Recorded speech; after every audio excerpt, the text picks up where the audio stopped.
Hi, welcome to our Open Studio. I'm so excited that you've chosen to do watercolor painting today, one of my absolute favorite mediums. So you would have been given this box, and you'll also need to grab some paper towel and a palette from just over there, okay?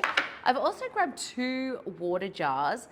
A little tip is if you use one to clean your brush and the other one to paint with, you won't end up with dirty colors on your paper. So what's in the box? You have got lots of things like watercolor pencils.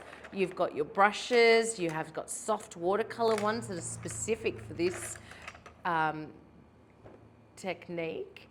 And then if you haven't already heard of a pipette, you can suck up some water or some color and do little droplets on your paper. So there's lots of things to choose, even a brush that has water in it already, and you just squeeze it and wash that off on your paper towel between colors.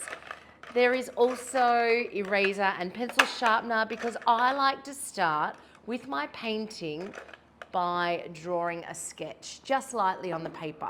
So included in your price that you've paid, you got 5 pieces of watercolor paper. This is really good quality. It's 300 grams, which means it's heavy, so it will soak up a decent amount of water. But be careful you don't put too much water on, because the paper will warp.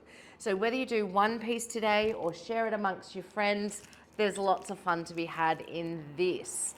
So when I talk about watercolor painting, you've got options. You might want to use a tube of paint, which is like your acrylic paint that you would know, or another way to paint with is watercolor cakes. So you're adding your water to the cake and bringing it to life and then working on your paper. So that's another one, but you get all of them so you can have a try with everything. Okay, and so I've got my watercolor paper. You might want to paint on a tray here and keep everything on there, but not necessary either. With the paper, you've got a rough side and a smooth side. You can use either. The smooth side, you'll get more finer detail. The rough side, you'll get more texture. That's totally up to you. There's lots of different techniques and tutorials on YouTube, so feel free to get something on your phone that you can follow along with, because everybody gives different tips and tricks of the trade. So with watercolor, I find that if you start really lightly, it's all about layer upon layer upon layer. So I'm going to show you the steps for painting this rose here, because it is all about the layers, as I said. So if we looked at step 1, that would be drawing out your design on the paper. Always press really lightly, and it's a good idea to erase the pencil before you start painting, just so you can still see the lines. Otherwise the lines will show through if you're a very light painter. Number 2, you can see the difference here.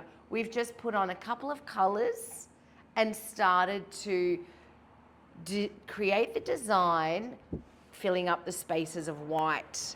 Then you can see from step 2 to step 3, there's a big difference, color upon color.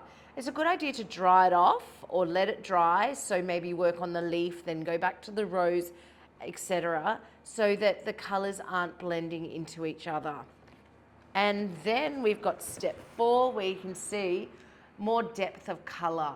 And I always give the tip when I'm teaching to find some areas of depth and highlights, because you don't want the same value of color throughout the whole painting. You want to find some areas of depth, some areas of light. With this project, I just dabbed some paint and dabbled here and there, lots of splotches of paint. I didn't actually draw a design to start with. I dried it off, and you can dry it really lightly with a hairdryer, but be careful it doesn't blow your paint everywhere. Just hold the hairdryer up high, because once you're putting pen work over the color, you want to make sure it's really dry, otherwise the pen can bleed or it won't work. And you can see I've just done a little design of butterflies, and I just use my phone to Google some designs, and then I can just follow that to put on lots of artwork over the top. So that's a really nice combination. So there's also a pen in here that you can use to do that with. Another tip that I like to use as well, which is sort of using multimedia, is you could put acrylic white over the top, because it's really hard when you first start watercolor painting. They say that the white is the paper, but try saving some of that white paper. It's a challenge.